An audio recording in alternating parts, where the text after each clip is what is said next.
सरकार हम्मास ने क्यों कर दिया इजराइल के ऑफर को रिजेक्ट। हम्मास साफ साफ बोला अगर रोकना है तो हमेशा के लिए युद्ध रोक दो, हम सारे बंधकों को छोड़ देंगे। आखिरकार क्यों प्रधानमंत्री नरेंद्र मोदी के खिलाफ विपक्ष ने खोल दिया मोर्चा।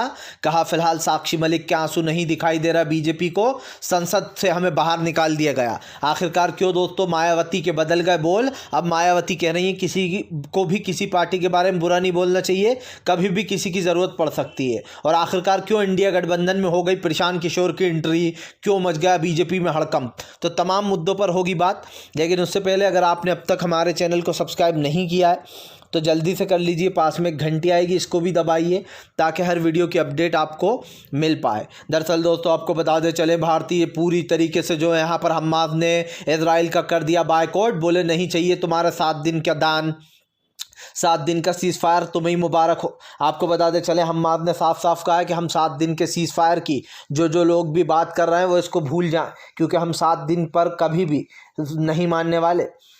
हम्मास ने कहा कि इजराइल हमारे लोगों को मारेगा। अगर हमने 7 दिन बाद के लिए इजराइल को सीज़ फायर कर भी दिया तो वो 7 दिन बाद फिर से हमारे लोगों को मारना शुरू कर देगा, इसलिए हम 7 दिन की बात पर नहीं मानेंगे। अगर करना है तो फिलहाल इजराइल को इस युद्ध का अंत करना चाहिए। अब हम्मास ने मांग रख दी है कि युद्ध रोको। आपको बताते चले प्रधानमंत्री नरेंद्र मोदी के खिलाफ विपक्ष ने खोल दिया मोर्चा। विपक्ष बोला बीजेपी ने देश को बर्बाद किया है, लोकतंत्र की हत्या, महिलाओं की दुश्मन है बीजेपी। दरअसल आपको बता दें चलें साक्षी मलिक के आंसू बह रहा है। एक तरफ आप समझिए बीजेपी कह रही है कि जगदीप धनखड़ जो कि उपराष्ट्रपति हैं, स्पीकर हैं दोस्तों राज्यसभा के, वो जाट हैं, जाट का अपमान किया है उनकी मिमिक्री कर कर। लेकिन दूसरी तरफ दोस्तों साक्षी मलिक एक महिला भी हैं और वो जाट भी हैं, उनके लिए इनके आंसू नहीं निकल रहा है। इसलिए कांग्रेस ने घेर लिया और कहा कि अब क्या हुआ, साक्षी मलिक के लिए नहीं बोलोगे, क्योंकि साक्षी मलिक दोस्तों बीजेपी के ही खिलाफ है। वो बार बार कह रही हैं कि फिलहाल बीजेपी ने ही कुश्ती संघ के दूसरा खास करके संजय सिंह जिसको बताया जा रहा है जो कि माना जाता है ब्रिजभूषण का करीबी, उसको अब अध्यक्ष बना दिया गया।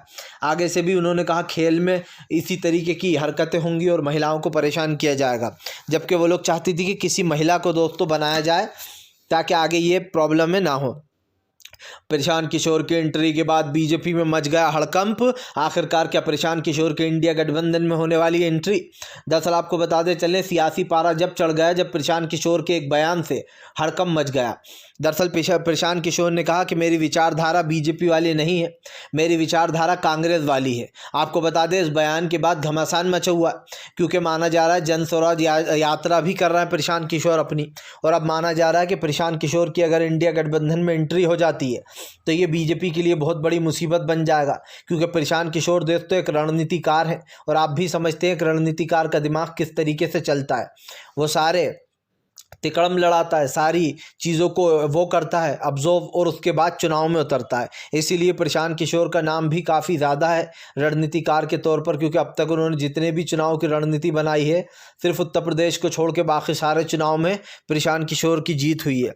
आपको बता दें चले दोस्तों हम्मास इजराइल की लड़ाई के बीच में हूतियों ने कर दिया, आपको बता दें चले कई शिपों पर हमला। हूती विद्रोहियों के हमले से बिखर उठा अमेरिका। दरअसल आपको बता दें चले हूती विद्रोहियों ने अमेरिका को फिर से झटका दे दिया। हूती विद्रोहियों के इस हमले के बाद अमेरिका दोस्तों हड़कंप मच गया अमेरिका में। दरअसल आपको बता दें चले हूतियों के कारनामे देखकर परेशान है अमेरिका भी। अमेरिका समझ नहीं पा रहा है कि आखिरकार ये हो क्या रहा है, क्योंकि आपको बता दें चले हूती विद्रोहियों ने ऐसा गेम किया कि अमेरिका सकपका गया है। उधर अमेरिका का कोई साथ नहीं दे रहा है, इधर हूतियों ने अपना गेम भी शुरू कर दिया। आपको बताते चले दोस्तों अखिलेश यादव का बड़ा ऐलान। अखिलेश यादव बोले बीजेपी गरीबों के लिए कुछ नहीं करती, सिर्फ पूंजीपतियों के लिए काम करती है। 2014 के बाद से एक भी वादा पूरा नहीं। अखिलेश ने कहा कि हमारा नारा साफ है, 80 सीटें जीतेंगे और इस बार 80 का नारा ही जो है इंडिया और पीडीए मिलकर हरा देंगे बीजेपी को। उन्होंने आपको बता दें मायावती पर भी बात की। उन्होंने कहा कि हमने हमारी बात बोल दी थी उसी दिन गठबंधन को, आगे गठबंधन का फैसला होगा। आपको बता दें अखिलेश के तेवरों से तो ऐसा ही लग रहा है कि अखिलेश नहीं चाहते मायावती आए गठबंधन में, और मुझे भी ऐसा ही लगता है दोस्तों कि मेरी पर्सनल राय भी ये है कि मायावती को नहीं आना चाहिए। क्यों दोस्तों, क्योंकि मायावती बीजेपी की बी टीम मानी जाती हैं। हो सकता है इधर की इन्फॉर्मेशन उधर लीक कर दें, क्योंकि मायावती को हो सकता है बीजेपी जानबूझकर दोस्तों इस गठबंधन में शामिल कराना चाह रही हो ताकि अंदर की खबरें मिलती रहें। आपको बता दें चलो दोस्तों अमेरिका का साथ नहीं देगा जो है यहाँ पर ऑस्ट्रेलिया ने किया साफ इनकार, कहा हमारे को कोई इंटरेस्ट नहीं है हूती विद्रोहियों के खिलाफ शिपें उतारने की। दरअसल आपको बताते चले दोस्तों, अमेरिका जो है वो देशों को जुटा रहा है और कह रहा है कि फ़िलहाल हूती विद्रोहियों के खिलाफ सब लोग एक हो जाओ और अपनी अपनी शिपें उतार दो हमला करने के लिए। आपको बताते चले हूती विद्रोहियों के खिलाफ उतरने से ऑस्ट्रेलिया ने मना कर दिया और उसने अमेरिका को दो टूक कहा है कि वो हूती विद्रोहियों से नहीं लड़ेंगे। सिंपल सी बात ये है दोस्तों कि हूती विद्रोहियों से कोई भी लड़ना नहीं चाहता है, क्योंकि सब जानते हैं कि फ़िलहाल लाल सागर का एक तरीके से बादशाह हूती विद्रोही हैं यमन के, और अगर दोस्तों उनसे पंगा लिया गया तो वो एक के बाद एक सारी शिपों को उड़ा डालेंगे। यही कारण है जो लोग दोस्तों बहुत सारे देश हूतियों से लड़ने से डर रहे हैं और वो साफ साफ मना कर रहे हैं कि भैया हम तो इससे दूर ही हैं, अमेरिका सिर्फ अपना भला सोच रहा है और हमारे उसमें मतलब हमारा ही जो हो रहा है इसको लेकर कहीं ना कहीं जो यहाँ पर एक नया माहौल बनता हुआ नज़र आ रहा है। आपको बता दें चले दोस्तों, फिलहाल एक बार फिर से जो यहाँ पर कांग्रेस ने चौंकाया। जी हाँ, सिद्धरामैया के फैसले से बीजेपी हो गई बौखलाहट हो गई है शुरू। दरअसल सिद्धरामैया ने ऐलान कर दिया है कि उन्होंने हिजाब का बैन अब फाइनली हटा दिया है। हिजाब पर जो बैन लगा हुआ था उन्होंने हटा दिया। उनका कहना है अब राज्य में कोई भी कुछ भी पहन सकता है, ये उसकी मर्जी है। आपको बताते चले सिद्धरामैया ने कहा कि बीजेपी हिंदुत्व फैलाने के लिए इस तरीके के फैसले लाती है। कौन क्या पहनेगा, कौन किस दिन क्या खाएगा, कैसे रहेगा, ये फैसला सिर्फ उसका होना चाहिए, जनता का, जो जिसकी ज़िंदगी है। उन्होंने कहा कि हमें दूसरों की ज़िंदगी में घुसना नहीं चाहिए। लेकिन बीजेपी जो है यहाँ पर स्कूल में हिजाब बैन लाकर उसने सिर्फ जो है हिंदू मुस्लिम को बढ़ावा दिया था, इसीलिए सिद्धरामैया ने उस फैसले को पलट दिया, जिसके बाद बीजेपी बौखला गई है। आपको बताते चले दोस्तों, राहुल गांधी का प्रधानमंत्री के ऊपर बड़ा हमला। राहुल गांधी बोले देश की स्थिति बीजेपी ने बिगाड़ी, उसने देश में पैदा की है जाति पाति। उन्होंने कहा कि बीजेपी कभी नहीं चाहती कि देश में जातिगत जनगणना हो जाए। राहुल गांधी ने फिर से जातिगत जनगणना का मुद्दा उठा दिया। राहुल ने कहा कि बीजेपी जातिगत जनगणना से भाग रही है क्योंकि वो नहीं चाहती कि देश में कौन कितने समाज के लोग हैं ये लोगों को पता चले। राहुल गांधी ने कहा कि फ़िलहाल हमारी राजनीति सिर्फ एक ही है, हम सिर्फ एक ही राजनीति करते हैं और वो है जनता का भलाई। उन्होंने कहा कि कभी भी हम हिंदू मुसलमान पर राजनीति नहीं करते और बीजेपी की राजनीति का पैटर्न ही है दोस्तों हिंदू मुसलमान। जाहिर सी बात है, इस बयान राहुल गांधी के इस बयान के बाद बीजेपी में हड़कंप मचा हुआ। भारतीय जनता पार्टी दोस्तों अब परेशान हो चुकी है कि आगे क्या किया जाए, क्योंकि राहुल गांधी की बयानबाजी से बीजेपी को सबसे ज़्यादा नुकसान होता है।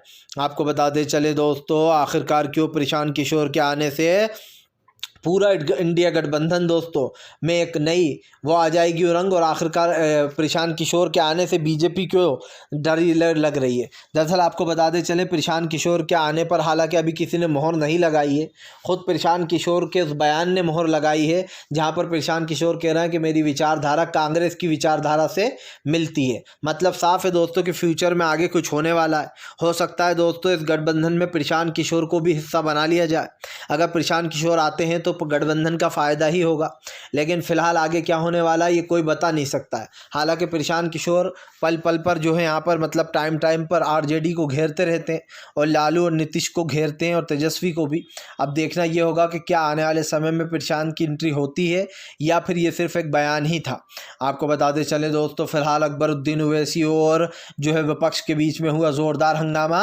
अकबरुद्दीन ओवैसी बोले मैं तुम्हें चेता रहा हूँ, चेतावनी दे रहा हूँ, तुम्हारी वजह से कहीं बीजेपी की सरकार ना बन जाए तेलंगाना में, एकदम जो है यहाँ पर वो रहना बिल्कुल सतर्क।